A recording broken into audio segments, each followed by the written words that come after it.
This Saturday, it's Plymouth at home. This is it. Don't get scared now. This is the Blue Monday podcast.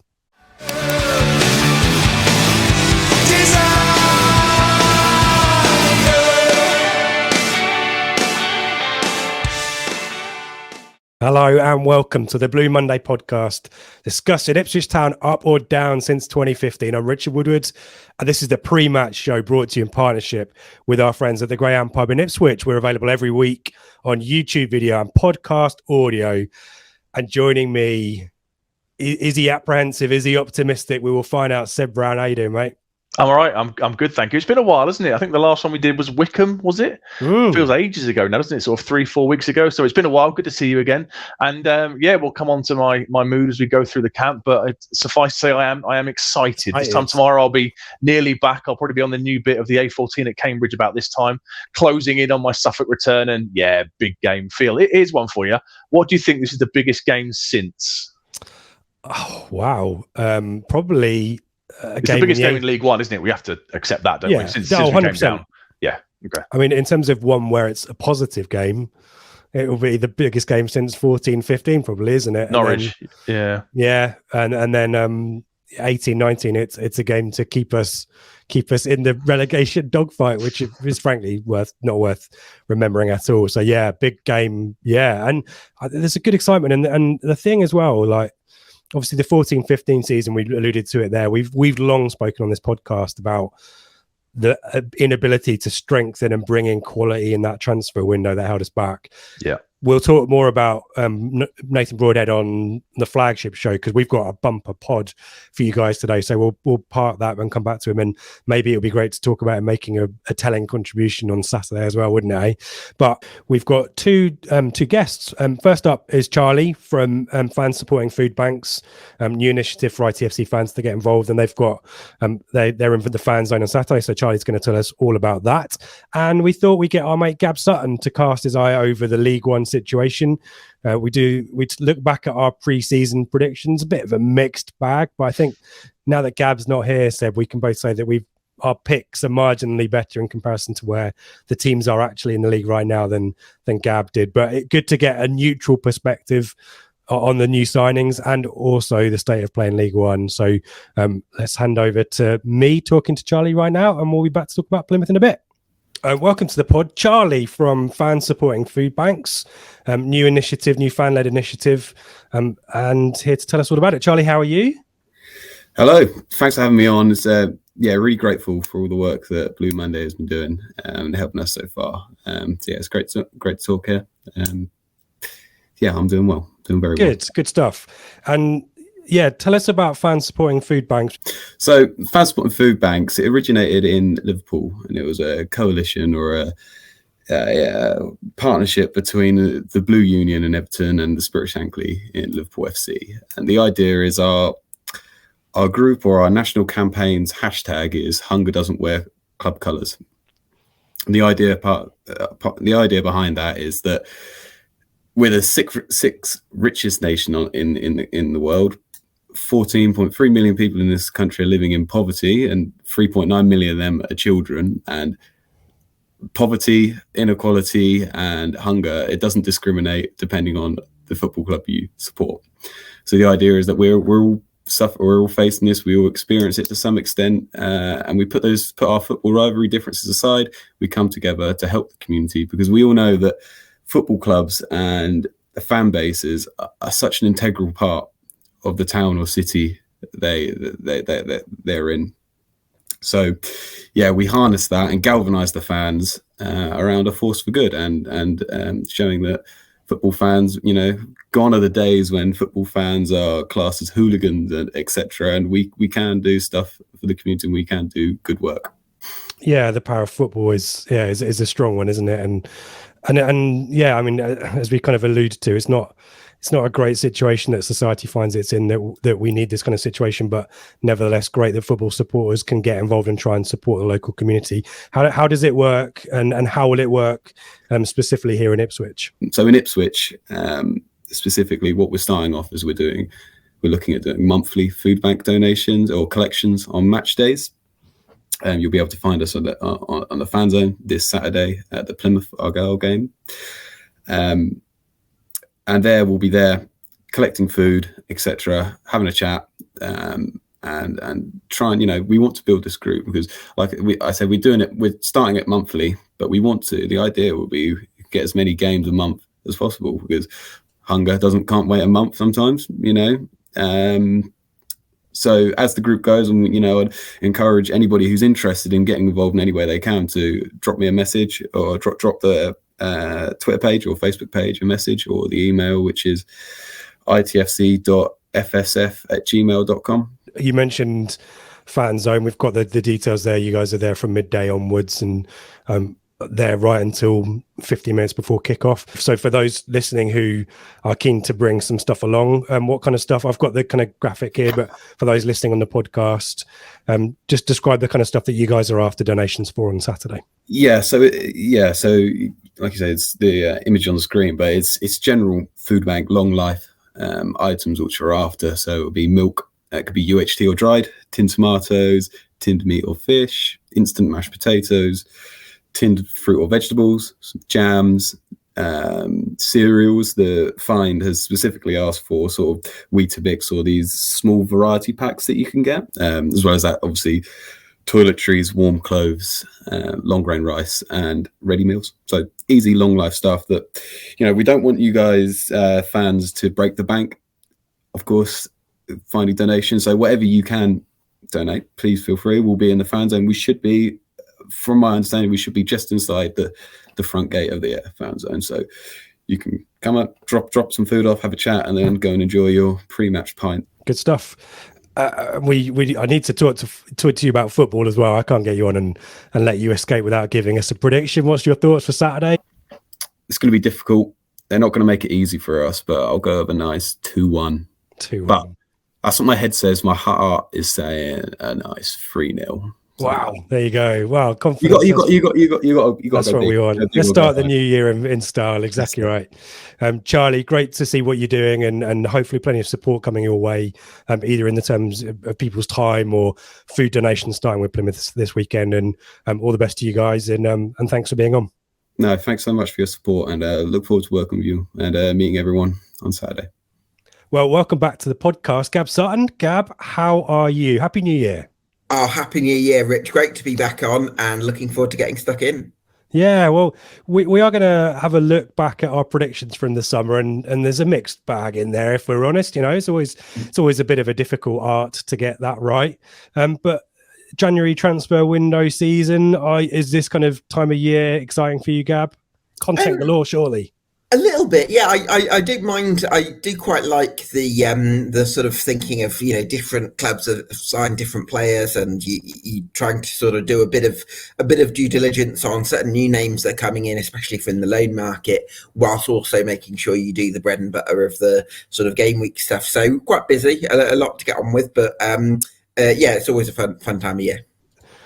This is what we all predicted going into the season, and I guess probably, Gab, we'll start with you. We'll get this out of the way. I mean, MK Dons has been. We have a misery, mate. I'll put you out. I mean, but I went big on MK as well. Only Seb had them outside the playoffs. I had them. Oh, you did well, Seb. There. Yeah. I don't think many people had them outside the playoffs. So that's Can you remind us in your logic there, Seb? I remember discussing it with you guys, and my logic was I kept comparing it to Ipswich in 2005, 2006 for the older listeners, where we lost all those goals from the side. We lost Bent, Cucci, and Miller. And when I saw them lose Scott Twine, Troy Parrott, I couldn't see where the goals were going to come from. Now, I think we debated because the window was still open, wasn't it? And we were saying they've got £5 million. They've got an absolutely superb director of football. They will go out and make decent signings. But I just took a chance given the squad as it was on the day we recorded. I just couldn't see where the goals were going to come from. Don't get me wrong. As with my position of 7th, I did not expect them to be where they are in the league. But I just couldn't see the firepower on show to get them into that top 6. Yeah, I think, Gab, we were both expecting some of that Twine money to be spent, but I guess that's the issue. And we need to remember that Darling has scored, was it 8 goals from defence and maybe set pieces and so on? But I remember we played them pretty early in the season and they just looked a shadow of the team last season. Obviously, Liam Manning subsequently has lost his job. What's your take on the MK situation now, Gab? Yeah, I think sort of maybe retrospectively, I think I put so much stock in how much faith I had in Liam Sweeting, and even if maybe looking back there could have been sort of question marks over one or two of the signings. Obviously, hindsight's a wonderful thing. You'd maybe think, were these as good as signings as maybe I thought they were at the time? I think obviously the point Seb made is a really big one in terms of the big hitters they lost. Obviously, Harry Darling along with Scott Twine. I think they were two main ones. I've mentioned Troy Parrott as well, but I think they've probably fallen short in midfield a little bit. They've lost David Kasumu as well, who was such a key player for them last season. So a lot of absentees. I thought that the structure and the system in place would kind of hold them through that, and actually they'd get better because of the improved depth and maybe not relying so much on individuals. But it's actually gone completely the other way. So I have to hold my hands up on that one. Recently promoted team, as in last season, Cambridge. Gab, you were, I guess, a big fan of Mark Bonner, and it's a weird situation that's gone on at Cambridge, isn't it?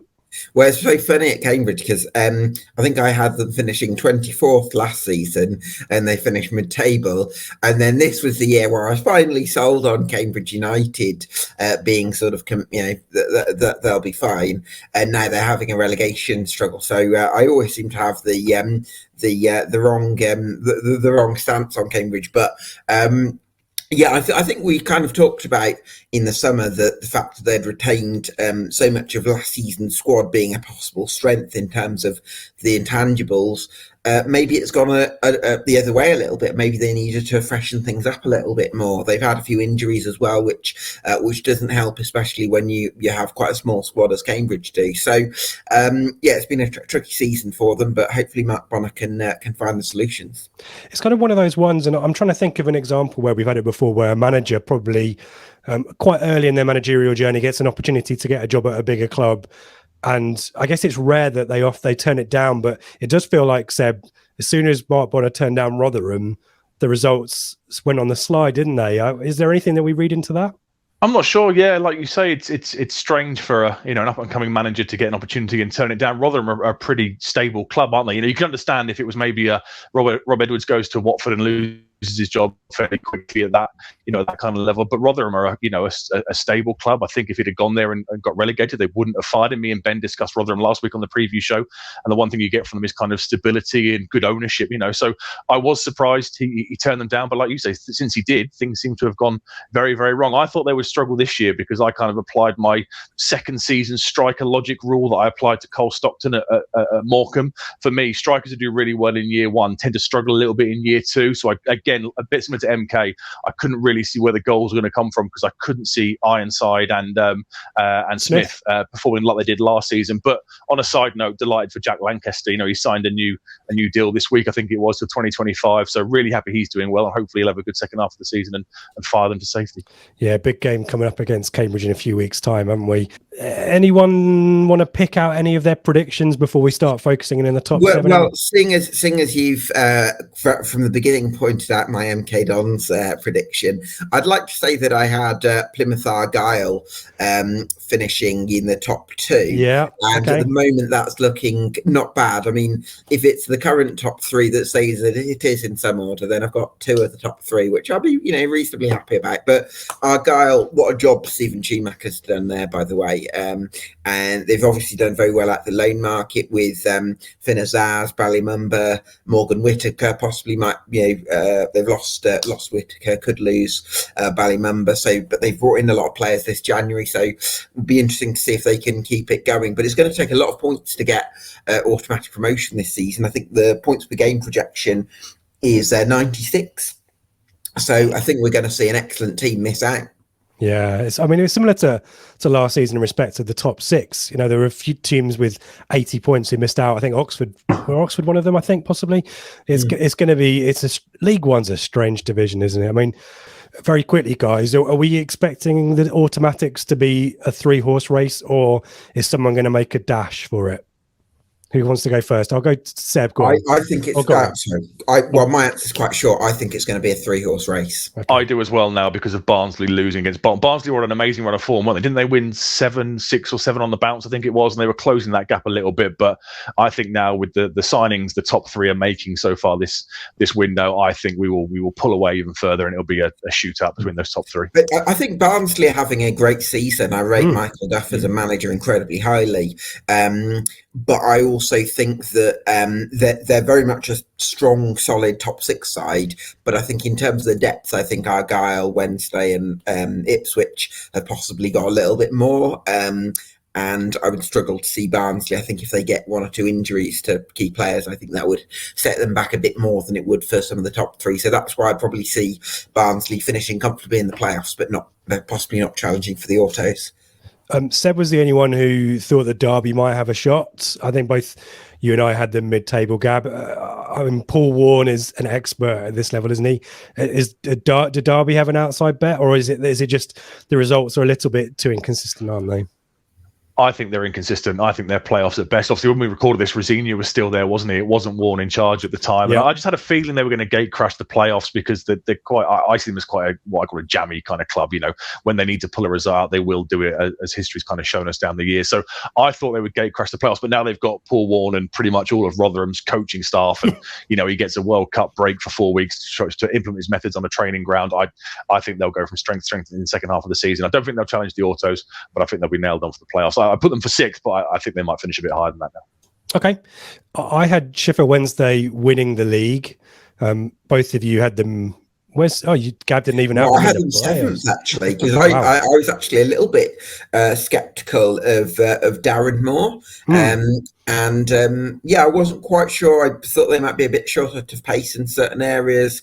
Obviously got some incredible players in midfield like Barry Bannon and George Byers, but that was possibly a couple of areas I felt like I wasn't convinced by Moore, and I wasn't quite sure about the pace element in their squad. But to be fair, Moore's kind of close to converting me a little bit this season. So I'm thinking it's going to be so interesting to see who finishes in the top 2, because I think I think a fantastic team's going to miss out, and you could get 90 points this season. That might not be enough. Don't say these things, Gav. Don't you say it's these exciting things. for an outsider. I can assure you, as we're going into April, if we're all on sort of 80 points going into the final month of the season, it won't be exciting for us. It will be incredibly nerve-wracking. Well, squeaky bum time. I mean, I think you echo some of Gab's sentiments about Darren Moore's credentials. I mean, being harsh, if you were to compare the 3 teams, who would you want in the dugout? I think you'd want McKenna, then Schumacher, then Moore, wouldn't you, if we were to rank them? Is that? I'd go with Kieran McKenna myself. Yeah, I'd agree with that. But the crazy thing is, Moore's form over, is it the last 12 months or the calendar year of 2022? It's something like 90-something points. They are incredibly consistent. Like Gab, I had my doubts in the summer because I kind of thought there's a lot of pressure on him because, Chanziri will be expecting promotion with the kind of backing he's given him this year. And I kind of thought 1 or 2 dodgy results, the crowd might turn. I was at Hillsborough for the 2-2 draw, and the crowd were getting right on the kind of the players' backs and the referees' backs and made it into a bit of a cauldron. And you kind of think, okay, they're not going to put up with too much like that. But across the year or whatever, he's delivered an amazing set of results. So I guess he now has to be, all those kind of question marks for me about him have, like Gab says, I'm kind of converted. They've been blown away a little bit by the superb performance he's been putting in for the last year. Of all of the teams in the top 3, we're the one who hasn't gone on a run of late. I think players come in. We've had illness in the camp, to borrow a cliche. That's kind of the thing that Seb would say. Illness in the camp. Everyone's back on the grass now, Gab, to borrow a Sebism as well. So I think we've got a fit squad, and then the 3 additions that we've talked about, which could be supplemented even further. I kind of feel if we get a positive result against Plymouth at the weekend, I think that sets us up really well to go on a run, which I don't think we've done for a while. So it feels like it's a massive game for that reason. But talk to us about, from your external perspective, I guess what the rest of the league would be thinking when Ipswich bring in George Hurst, Nathan Broadhead, and I guess even to an extent Massimo Luongo is a player that would get in most League One sides. It's pretty daunting from the outside, isn't it, to see a team like Ipswich strengthen like that? Yeah, I mean, I'm intrigued to see the impact Luongo can have, because it's an odd sort of signing, I suppose, in a way, because on the one hand, you're sort of pretty much back up if you're a midfielder coming into Ipswich, you're back up to Sam Morsey and Lee Evans, and there's possibly next season you're looking at Kamara coming back fit. You've obviously got the young lad whose name Humphreys, there we go, who's obviously showing a lot of talent. I think there's another midfielder coming back from injury next season as well. Ball, possibly. John Ball, yeah. So it's like it's a bit of there's a short-term necessity for it for backup to Morsey and Evans, but also the situation might look very different next season. So it was a bit of an awkward signing to sort of make. Luongo's obviously satisfied McKenna that he's fit enough in trial, so it's not been signed cold, but there's still a lot to prove in terms of the match practice element, so we'll have to see where he's up to there. But certainly in terms of quality, he's championship level, proved that over a number of years at QPR. And then George Hurst is one I really like, because I think although he's 6'3", I think he's the type of striker that you want getting good quality service to him. He got that at Portsmouth because they had a goalkeeper called Gavin Bazunu who was able to play into him with a lot of accuracy.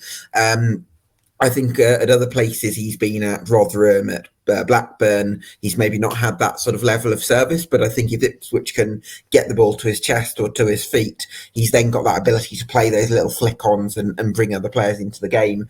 And then Nathan Broadhead, he's 5'10", but he's also got a really good spring on him and very lively forward as well. So yeah, I'm really excited to see what sort of impact these additions can make. But Hurst is a signing I'm big on. Good stuff.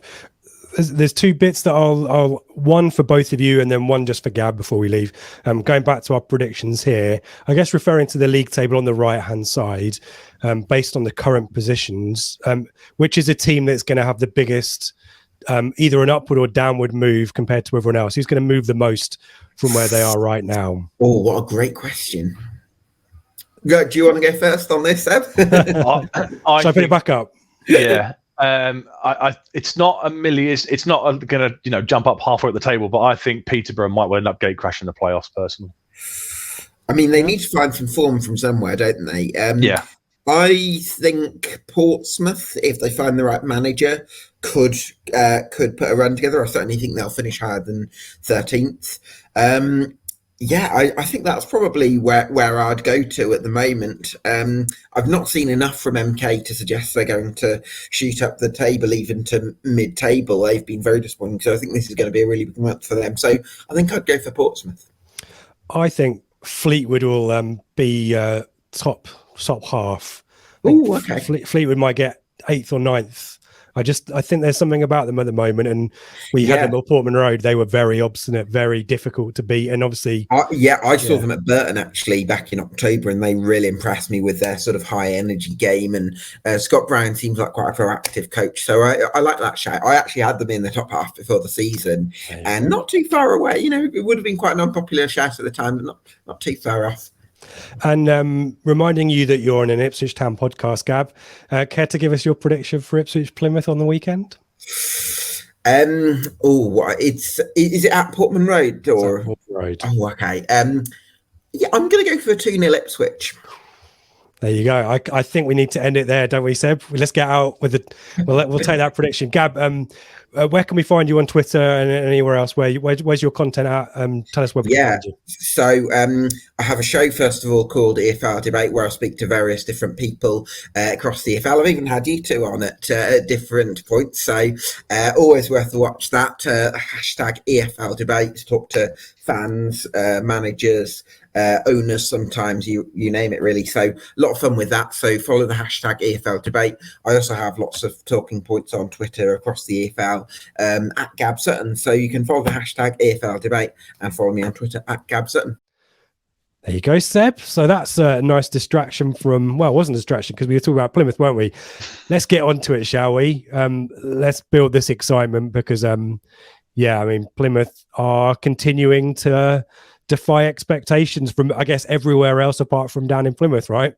Yeah, absolutely. Good on them. I say, I really like we spoke about with Gab. I like the stuff they're doing off the pitch. I like them as a club. I like the manager. I like the way they play football. I think their recruitment strategy, okay, they're reliant on some loans, which we'll come on to, but they kind of have one eye on the future with their recruitment, which I always think is a sign of a well-run, successful club. So if there's any justice, the three clubs that go up this season will obviously be us, Plymouth and Sheffield Wednesday. Football tends to be a cruel game, so it might not work out that way, but fair play to them, because it would have been really easy for them to fall away after last season, but they've just kind of, strengthened, gone again. And we've been saying it now for 2-3 months that they were the side we expected might drop off, and it should be us on Wednesday pulling away at the top of the league given our greater financial resources, but it hasn't happened. And for that, they should be applauded, I think. Yeah, well, we'll come, maybe a question to keep in the back of your mind, and we'll come back to it. Is this a good time to be playing Plymouth? And we'll kind of drill into what that means in respect of recruitment and players in and out. Obviously, we know the main one, Morgan Whittaker. But I wonder whether there's a sense of a team still, a little bit of gelling that's needed for new players, but also last time out, a bit of in the league, certainly a little bit of a difficult trip to Bolton, wasn't it? So let's remind everyone where Plymouth find themselves going into Saturday's game. I mean, top of the tree. Right. Yeah, top of the league, on course for a 101-point season. They've currently got 57 points, tracking for 101, which is absolutely crazy, isn't it? Played 26 games, won 17, drawn 6, only lost 3, lost 1 at home park and 2 away from home all season. Scored 46 goals and they've conceded 26. Their recent form is pretty good.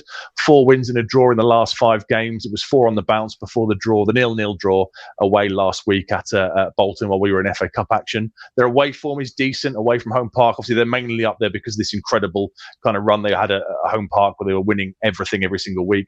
But their away form is pretty decent as well. 21 points from the 13 games played, and 1 win and 4 draws in their last 5 away games.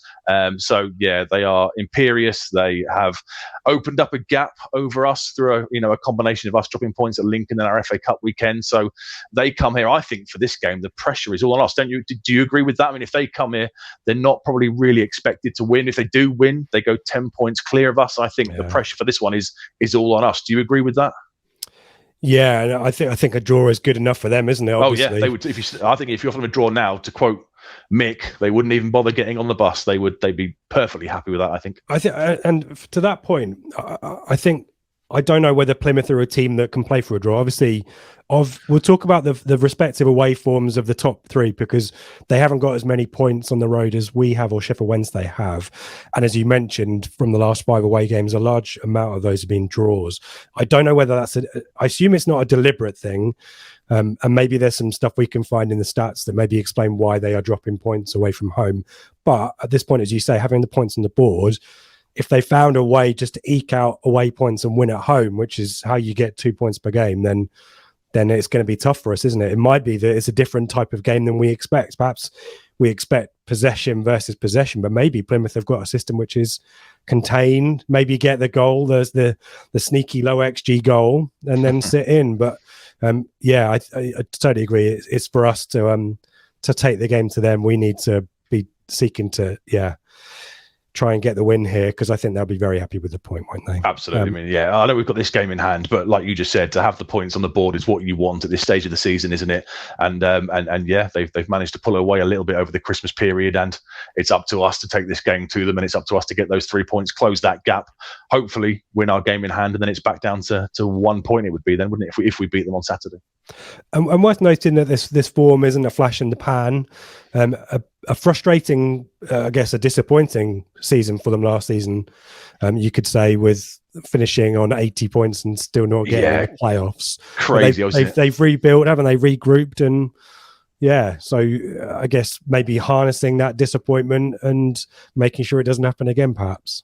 Yeah, and I guess continuity is important. Schumacher takes over halfway through last season, and they finished on, like you said, 80 points, missed out on the playoffs by 3 points. Didn't they get absolutely battered on the last day of the season by MK, I think? Yeah, they got battered, didn't they, in the last game? So, I guess Schumacher said to them, go away over the summer.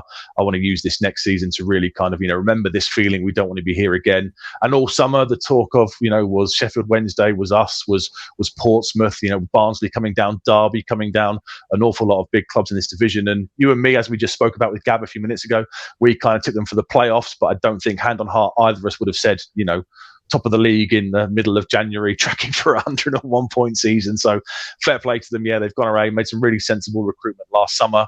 Kept, obviously, Schumacher's done a great job for the second half of last season, so he's obviously been given the confidence from the board of a new deal to continue his great work there. And yeah, like I said earlier, it's fully deserved to pull that disappointment behind them and go again is really, really impressive, I think. Let's do some revision on matches, be that matches against us and their most recent games as well. I mean, in terms of omens, Seb, we were defeated obviously at Home Park. We'll talk about the goals around that because that sets the tone, doesn't it, for their style of play. 2-1 earlier in the season live on Sky, which is the same result at Home Park last season. So in terms of omens, we'd be wanting a repeat of our home performance from last season, wouldn't we? Yeah, we lose 2-1 down there in September, October time, I think it was. We actually went 1-0 up, didn't we? Edmondson scored from a set piece. And then I think Matt Penny had a bit of a nightmare that day and they won it 2-1. But the game in March, I remember doing the preview show with you and they were on an amazing run of form. I think they'd won 6 on the bounce, hadn't conceded a goal for the 6 games or something. They were on an incredible run of form coming to Portman Road. But I thought we nullified and neutralised them quite well that day. Morsey gets the goal. Great work from Norwood, I remember, by the byline to be strong and hold off his man and turn him and kind of lay it on a plate to the penalty spot where Morsey's arriving to send the ball home. And that gives me some kind of, some crumbs of comfort we often talk about on this show for tomorrow, because they were on an amazing run last season. We made them look pretty ordinary that day last March. And, well, yeah, we'd all obviously settle for a repeat of that straight away right now. But it was it was 2 kind of evenly matched games last season. And then this season, obviously, same time of year, October time, we lose to them down at Home Park. Again, we go 1-0 up. It was Ladapo this time with that kind of cross shot that deflects, ends up going in the one deflection that could take it over the keeper. And then 2 goals from them from outside the area. We'll discuss their shooting from outside the area and their XG, but Ballymumba and Morgan Whittaker strike and we lose that game. We're unlucky because Walton hits the bar, doesn't he, in the last minute. I think Cooper gets a fingertips to it to keep it out. So yeah, the points have been pretty even over the last couple of meetings between us all. And in terms of last time out in general, involved in the Pizza Cup, weren't they, midweek? But for those people expecting or hoping that there were first teamers in action, they really weren't. There were minutes for Wayne and Matete to their new signings, but it's probably the Bolton game that's the most important. So tell us about that. Yeah, so they won in midweek. So they're through to the semi-finals of the Pizza Cup. They got them and Cheltenham are the 2 southern representatives, I think it is. But it was the league game against Bolton last weekend when we were playing Rotherham. It was a 0-0 draw at the Reebok, or whatever it's called these days. And they were a bit second best, to be honest. 41% possession. Bolton had 59%. 7 shots to Bolton's 15. No big chances. They had 1 off the line, but Bolton hit the woodwork. And then, quite fortunate and crucial for us, they had Joe Edwards sent off quite late on for a second bookable offence. So he won't be featuring tomorrow. He's their captain. He's kind of been playing the right wing back / right winger kind of role for them, and he won't be featuring. So I guess normally a point away at Bolt is probably a good point, but I think the overall consensus is they were a bit lucky then, and the sending off of Edwards has come at a bad time for them.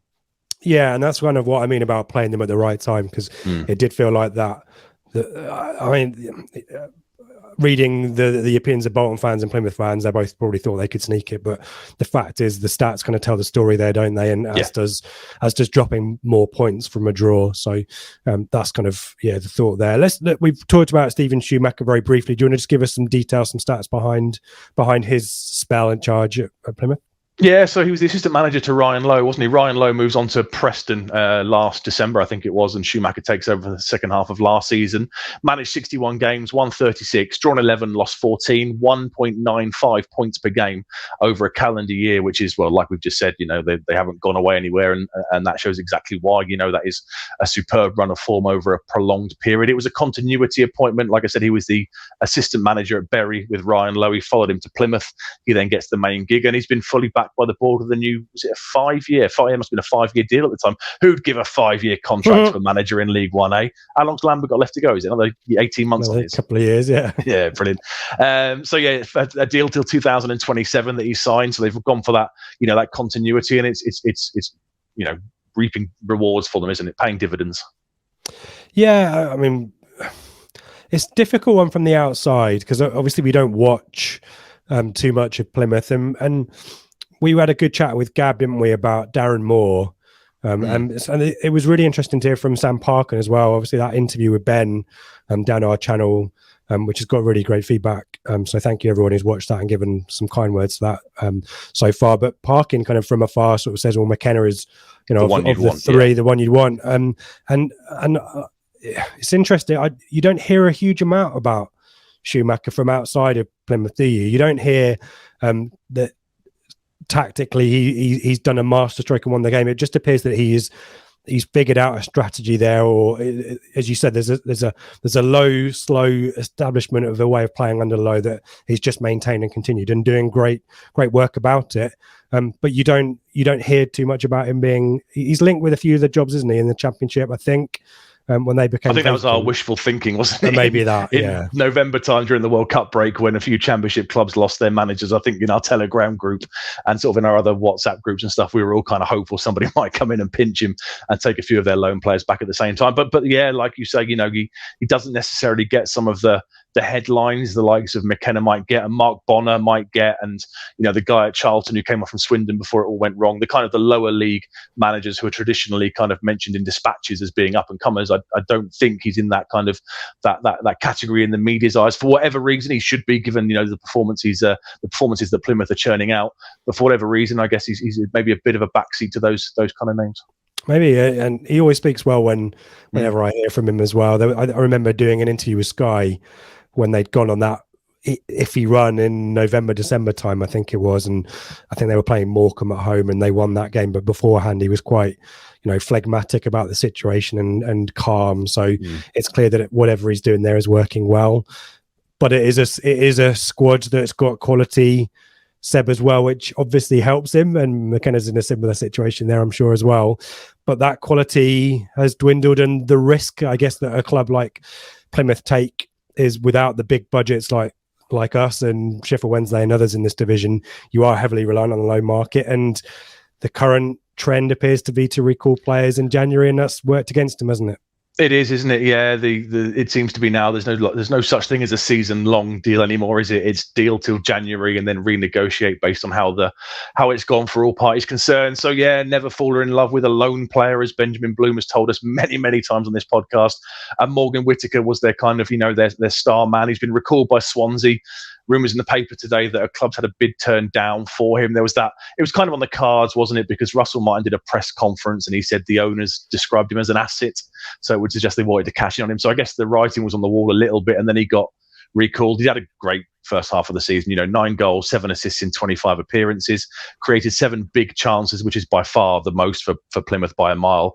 And you did some research, didn't you, and worked out in his goal contributions, so his assists and his goals have resulted in 13 points for Plymouth, 1 this season from his contributions. So, you know, remove those or even half them if he'd had an average loan spell, and they probably wouldn't be sitting, you know, top of the pile at the moment. So that shows how critical he's been for the first half of the season. But he's gone.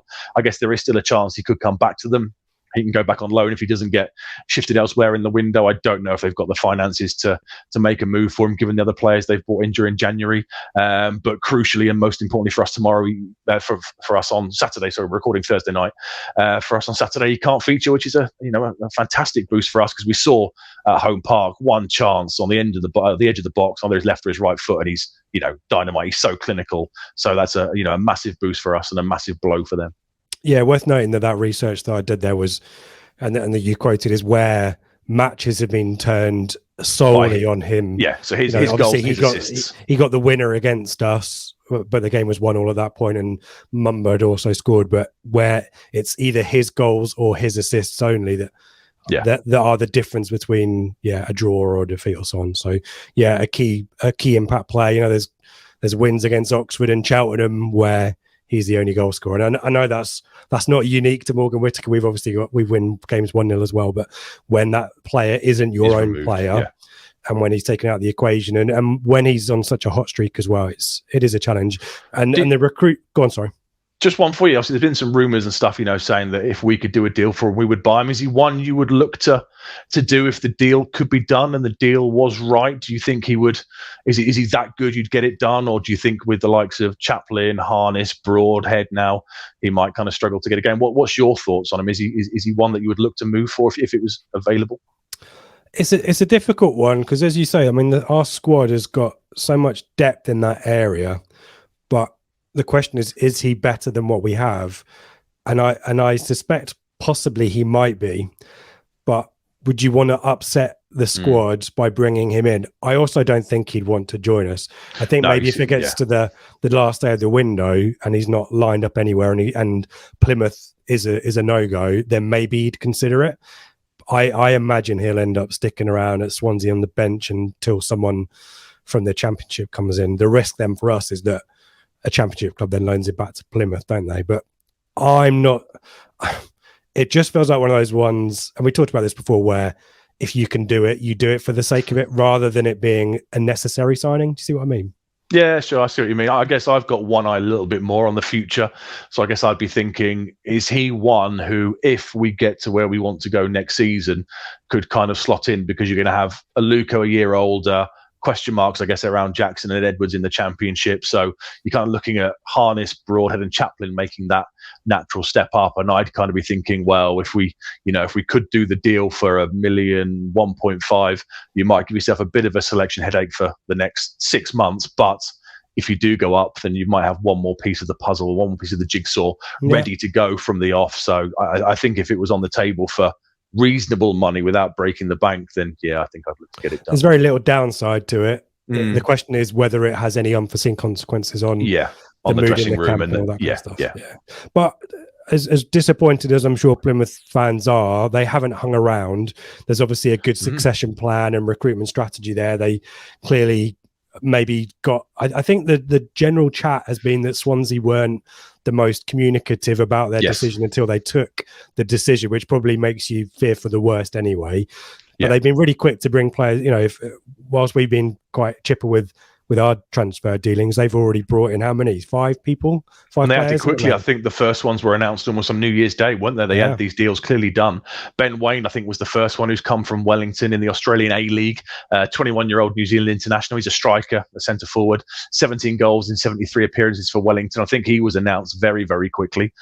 Callum Wright came in from Blackpool roughly a week ago. I think that was, again, of a good age, 22 years old. Came through the ranks at Leicester, had loan spells at Cheltenham, and played for Blackpool, 10 appearances for Blackpool, having joined them last deadline day in the summer. That's so far for the first half. Strange one. He joined on the last day of the September window, and within 3 or 4 months he's off to Plymouth. It's a strange one, that one. But a Neil Alexander of the modern era, the modern day. There you go. And then the one that kind of excites me, I think is a great player, is Tyreek Wright. He's kind of a pacey right/left forward in either a 4-3-3 or a 4-2-3-1. He's signed on permanent. It's quite a good deal, a permanent deal from Villa. He spent the first half of the season on loan at Bradford, where he got 4 goals and 2 assists. He's a Republic of Ireland under-21 international, so maybe a decent bit of pedigree, come through a Premier League academy. And I guess looking at him, he's probably the most direct replacement attempt for Whittaker, given where he plays and given the style of football that he plays. Yeah, pacey winger as well. And we'll talk about the stats. They do have high amount of dribble attacks, so that makes sense. He can play either side as well. So no surprises there. And I'll need to. Missed out the opportunity to check in with my brother-in-law because he had a loan spell at Cole U before going to Bradford. But high pedigree, I guess. Along with Saxon Early, the other signing from Norwich, who's only minutes and appearances have been in his most recent league loan spell at Stevenage. These are prospect signings as opposed to sure things, right? I mean, we'll talk about I think so. Jay Matete in a second. Even he hasn't got masses and masses of league experience, but players in theory who are development options and hopefully will make contributions, but perhaps are an aggregate of what you get from one Morgan Whittaker. Do you think that's fair? Yeah, I agree with that. They're all signings, I think, with one eye on the future a little bit. Obviously, they need to replicate what Whittaker was given them.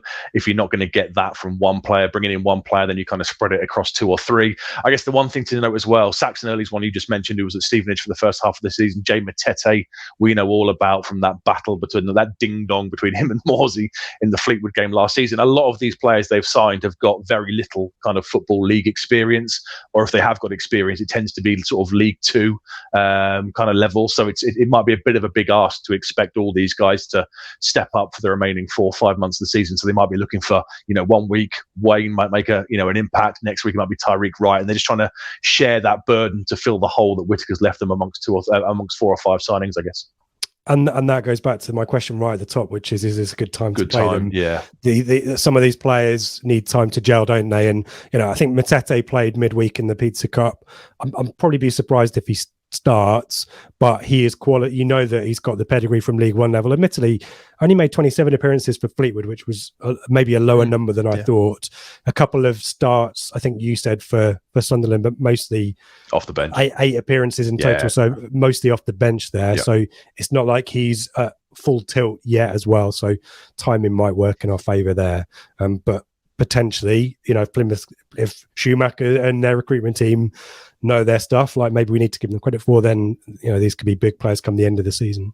Let's talk about the way they play there in the formation and key players to look out for. Obviously named a load of signings there but probably not all of, maybe those names will be peripheral on Saturday. So who the key men for you, Seb? And so the formation will be a 3 at the back system, a 3-4-2-1. So if you think what we played for the second half of last season, when we had like Selena and Chaplin as 2 10s behind either Bonn or Norwood, it's very much that kind of a formation. The striking options have been rotated. Niall Ennis and Ryan Hardy are the 2 top scorers with 8 each. Ennis is kind of having his game time kind of managed a little bit. He's got a hip and a pelvis injury issue, which they're kind of trying to manage. So he's kind of had his game time managed a little bit. So as a result, Sam Cosgrove started against Bolton last week. He's got 6 goals from 7 starts. I remember him coming on in the game at Home Park back in October. And I remember him changing the game a little bit. He's a big old unit, isn't he? He's a big old fashioned kind of centre forward. I remember him coming on, and I think Edmondson in particular maybe struggles to deal with him a little bit. So he did start last weekend against Bolton. Hardy started in the Pizza Cup in midweek, and Cosgrove was the lone striker against Bolton. So it might well be that he starts again. At the back, they've obviously got Ballymumba, who scored the equalising goal against us with that right-footed shot from just inside the D, I think it was, from after I think it was a corner, a set piece that wasn't cleared great. He's got 4 goals and 4 assists. I kind of got excited. I don't know if you did as well. I thought when they signed Saxon early, I thought, oh, brilliant. And Norwich left back has been recalled to be sold to Plymouth. Therefore, Norwich must be recalling their left back on loan at Plymouth. But for whatever reason, it's not materialised, has it? He's just joined in addition to Mumba. Mumba can play on either side as well. He can play on the right-hand side full-back role, which he might well do at the weekend with Joe Edwards being suspended. He's also won 2 penalties this season, so he's tricky in the box. Hell of a shot from the outside the area like we've seen before, so he's one they're going to have to keep an eye on. And then Michael Cooper is a player who you and me have discussed before. We really, really like him, don't we? He's an excellent goalkeeper. Is it fair to say he's the best keeper in this league? I know we have a certain Christian Walton, but given his age, is Cooper maybe slightly ahead of him, do you think? And on form as well. I think we have debated, as much as we love Christian Walton, there have been a few moments, haven't they? And I think in terms of goals prevented, I think Cooper far outperforms Walton right now as well. Far exceeds in terms of the quality of chances he faces. He makes more saves than you'd expect from the quality of the chance, if that makes sense. So and I guess my theory on Michael Cooper though, and I'm always a little bit sus of this because I remember when we used to give Bartosz Białkowski player of the season and player of the month and say that he was player of the match every week.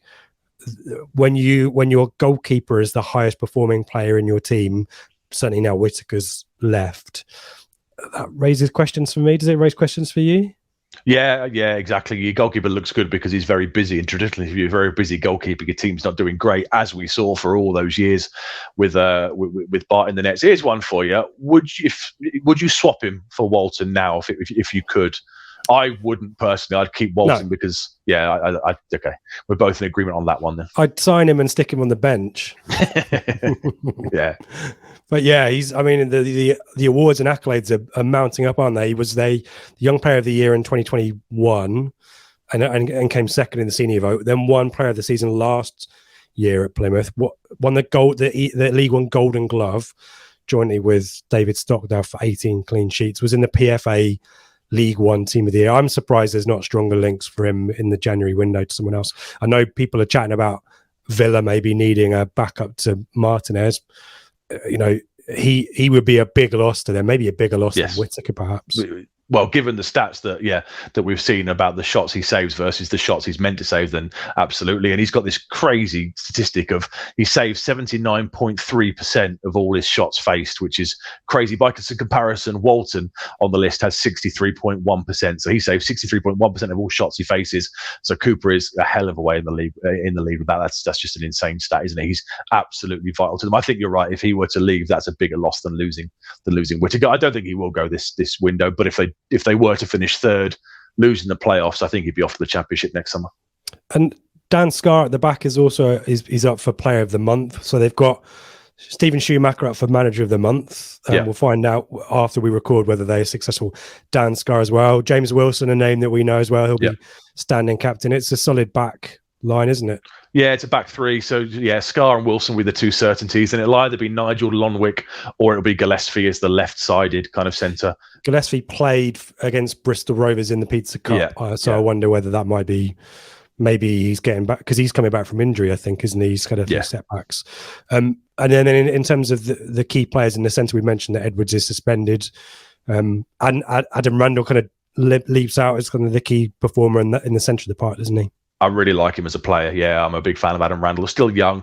He's kind of if you look at his heat map, he's the box-to-box option kind of for them. He sort of, his great work starts on the edge of his own box and finishes just before the attacker's box. He's averages 1.2 interceptions per game, 2 goals, 4 assists so far this season. Created 34 chances for them so far, with 4 big chances, which is the 11th highest in League One. For comparison, Leif Davis is the second highest with 61 chances created and 7 big chances. So he's their main creative threat. And there was some stuff going around our Telegram group. Jack Saunders put it in there, and there's stuff on the internet as well. That of their 3 most creative players are Morgan Whittaker, who's gone, Joe Edwards, who is suspended, and Adam Randall. So I guess there's a lot of kind of hope from the Plymouth fans and the Plymouth team for him on the weekend to look to create something, because other players won't be available. Should we go through some of the stats, try and find some rays of light? But we had this. I remember this last time before the March game, and we were sat there because we were doing very well since McKenna had come in, but we were making them sound incredible, and the stats were brilliant, and we completely nullified them. So whilst these stats are going to sound impressive and stuff, if you go back 6 months, it's kind of the same sort of thing. We were facing an informed, very good side with some superb records and some superb statistics, and I thought it was pretty comfortable back in March. So I guess don't let the stats, Yeah, I mean, we are here to inform you so that you can sound really smart when you're stood at Portman Road on Saturday and next to your mates. And what was your stat about Michael Cooper? He's 79.3% save rate. He's top quality. I've heard that voice you put on somewhere else tonight. I can't think where it is. I think you did an audio a voice. That's one for the Blue Monday WhatsApp group only, that one. So all we're trying to do is give you guys the inside track, the insights here. It doesn't by any means suggest that we don't think Ipswich are going to turn up, because having listened to Kieran McKenna's pre-match today and the recruitment, we'll talk about us more in a second anyway, we shouldn't fear anyone at Portman Road, Sheffield Wednesday or Plymouth. It's just about being prepared, isn't it, and trying to find these bits that give us confidence that we might be able to, a draw is probably the most likely outcome, right? But shaking his head. Chantating to your Jonah Hill. Yeah, well, yeah.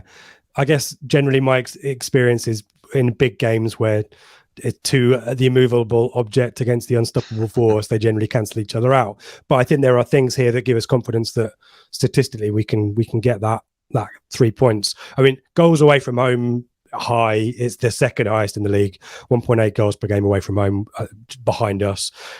Some key stats though that maybe give a sense of the way they play and perhaps outperform maybe some of the underlying stats. So 73 shots in total this season away from home is the second highest in League One.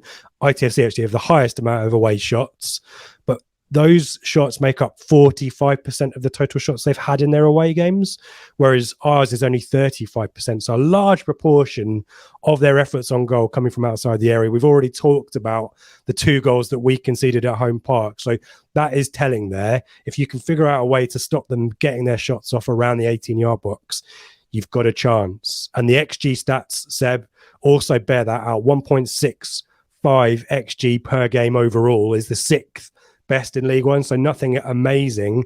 And away from home, it's 1.4 goals per game XG, which is the 9th best. So the quality of the chances, perhaps telling that they're mostly from the edge of the area, aren't going to have high XG. Now they're outperforming because they keep scoring these goals, don't they? But the majority of those goals are from Whittaker, aren't they? So hope there. I mean, this is one that you found. They've not scored any set piece goals away from home so far this season. They've conceded 2 of them. And another key stat, they're second for away penalties. They've got 3 goals from penalties away from home. That's the joint second highest. So don't concede penalties. Don't concede shots from around the area, Seb.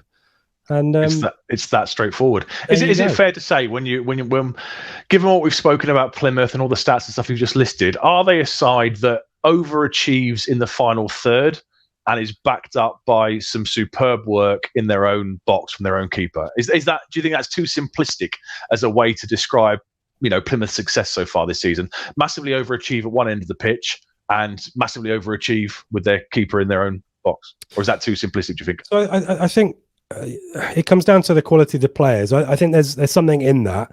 The issue you've got, and this kind of chimes with the general perception of Plymouth overall, I think, is if you continue to do it, these stats aren't anomalies. Okay, you can draw a conclusion, obviously, from the numbers, and that's what I've done in a way that maybe is a bit blue-tinted spectacles. But if it becomes the statistical norm that you keep doing this, then it appears to me that it's a plan or it's a strategy. I think the time will tell on Whittaker, though. I think Whittaker is such a big statistical outlier for them, such a key contributor of goals from outside the area that have changed games, that it will be interesting to see how they adapt without him. So that's probably the key thing for me. Again, it comes back to the timing thing that we talked about. I think Cooper is excellent.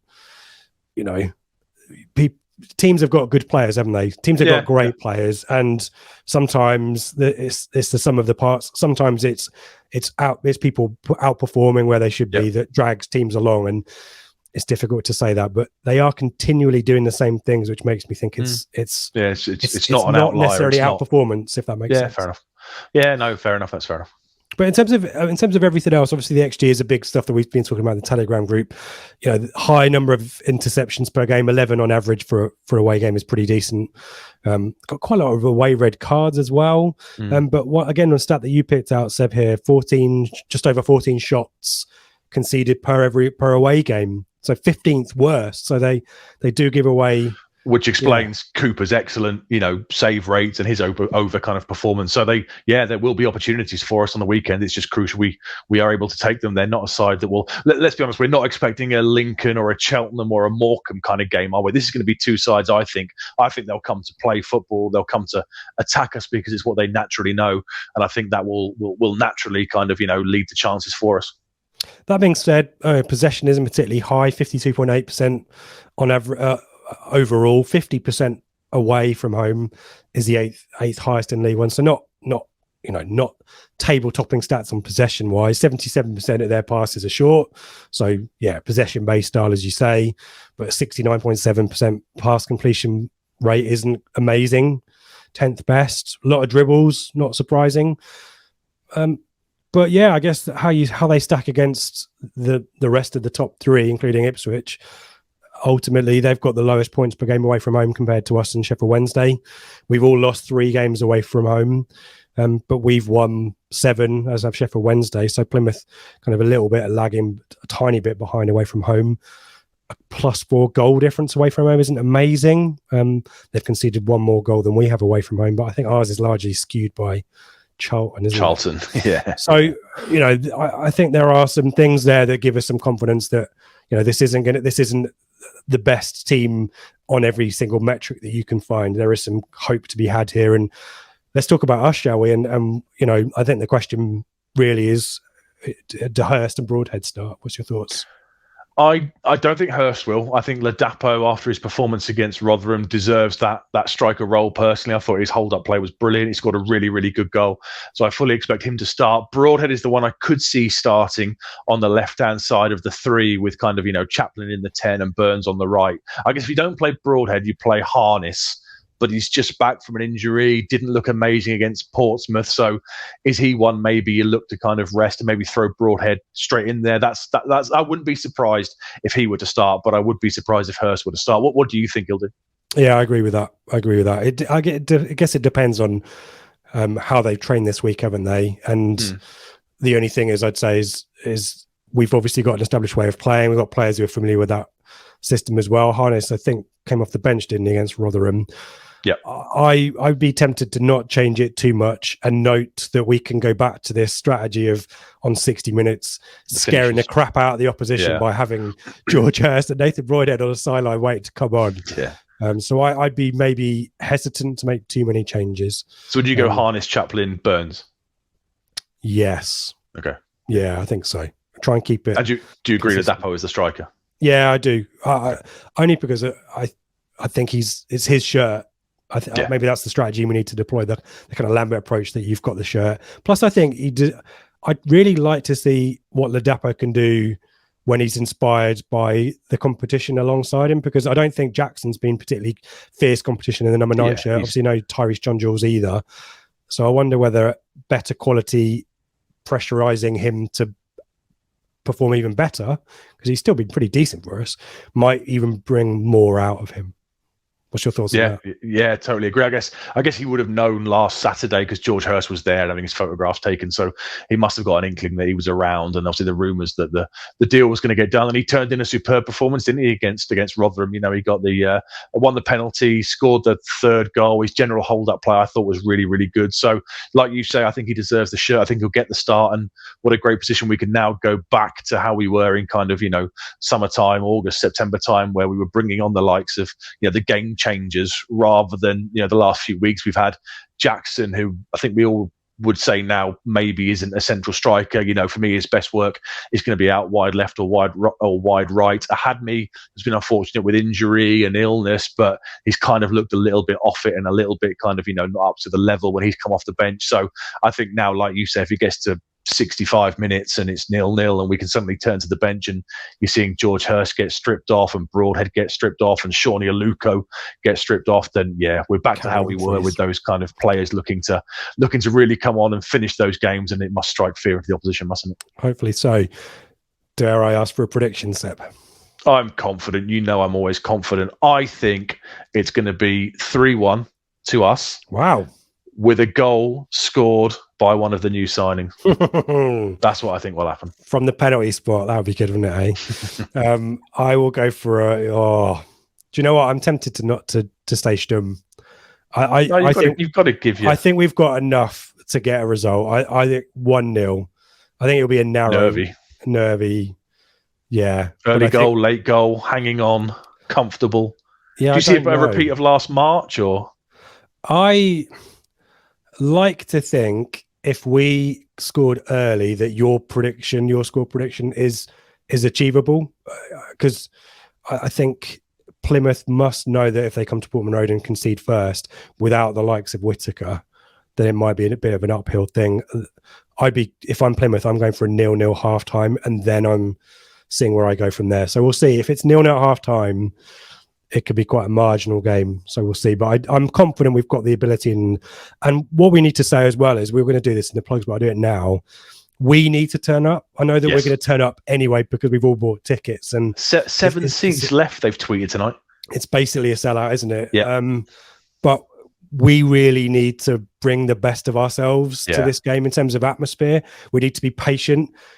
We need. If it's not going our way, we don't want the Suffolk sigh. If things are a bit slow to start with, if it's two teams kind of feeling each other out a little bit, and there's not a great deal of action, like the Peterborough game, if nothing much happens for the first kind of 10-15 minutes, let's just make sure that we keep that noise going. The Blue Action guys, I'm sure, will be doing great work in the North Stand, and even where I sit in the Cobbold and stuff. It's up to everybody to make as much noise as possible, make it a bit of a cauldron, a bit of a horrible kind of atmosphere for Plymouth, and we are as important as the players at the weekend to make sure we can make it into a really, really memorable occasion. And our players will feed off that as well. If they're hopefully shooting towards the North Stand in the second half, that atmosphere and that the cheers and stuff, that will fire our players up as well. So let's make it a good one. and Mikey's message resonates for me from the end of last year. We need to embrace these moments. I think, as Seb has mentioned, we put this information out there not to scare you guys or to worry you guys, but to inform you. But we know that we've got a quality team with a quality manager. We know that we've got 29,000, 28,000, isn't it, with Plymouth fans taking up a good chunk of the number as well. If we are optimistic, if we are positive, we can achieve stuff. So it's partly on our mindset. If you are glass half empty, like I may have been guilty of being in the last few years, then negativity breeds negativity, doesn't it? So maybe this is the start of a run of home performances where the support is fully behind the team, 100%, not 99%, 100%. And like we said at the start of the podcast, biggest game since Norwich. That's going back 8 years now, nearly sort of 7.5, 8 years. So these occasions do not come around very often. And this is what you go to football for. I've got mates who support Liverpool and Man City and Man United, and they experience Champions League semi-finals under the 90s. It's kind of routine for them. We don't get this very often. So for God's sake, enjoy it. We had so many years of Lambert ball and mediocre performances and stuff. This is what we go to football for, for these big games, for the big atmospheres, for the noise, the crowd, the passion. So get behind the boys and enjoy it as an occasion and hopefully as a spectacle. I think it'll be a really good game. I think it'll be a really good advert for the league, personally. Hope so. In terms of bits and pieces of information for the podcast, obviously we are, this show is brought to you in partnership with the Greyhound. We'll be getting there early doors, won't we, Seb? Because it feels like it's going to get packed pretty quickly. Yep. I think the guys from the Southwest Supporters Branch are coming up. Guys from Fortuna Düsseldorf are over as well. So do get there early. That'll be a great buzz in the Greyhound car park. Come Saturday afternoon. We've mentioned the interview with Sam Parkin. Thanks again for everyone who's given positive thoughts on that one. And really enjoyed him being honest, but giving his insights on the current team and the trajectory for the rest of the season, his predictions there. Telegram, it will be a buzz as well around the game. So do get involved in that, free for a couple of weeks and then a subscription thereafter. We've got merch store discount from free shipping starts on Sunday. But we will be back Sunday evening to talk all about Plymouth, hopefully in positive terms. 8 p.m. Do join us for that. Get involved in the discussion. And hopefully, as we say, we look back on with positivity. And if you're listening, if you're traveling down, let us know that you're there. Give us a tweet, give us a review, give us a comment, give us a thumbs up on YouTube. Let us know you're there. We always appreciate the interaction on this show. And thank you if you made it this far. Thank you to Gab. Thanks to Charlie. And we wish ITFC women all the best as well. Their season resumes away at Portsmouth on Sunday. If you're interested in going to that game and want information on away travels, I can recommend speaking to the official supporters club at ITFC WOSC for more information about getting to ITFC women away games. And we'll be talking with Kieran Stanley ahead of their cup match against Lewis in a few weeks' time as well. But from me and everyone, I should say, thank you everyone for listening.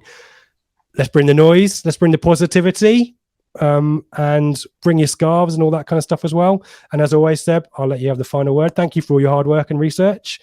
Over to you, mate. Enjoy it, everybody. This is what we go to football for. Like you just said, make the noise, make it horrible. Here's to 3 points. And as always, come on, you Blues.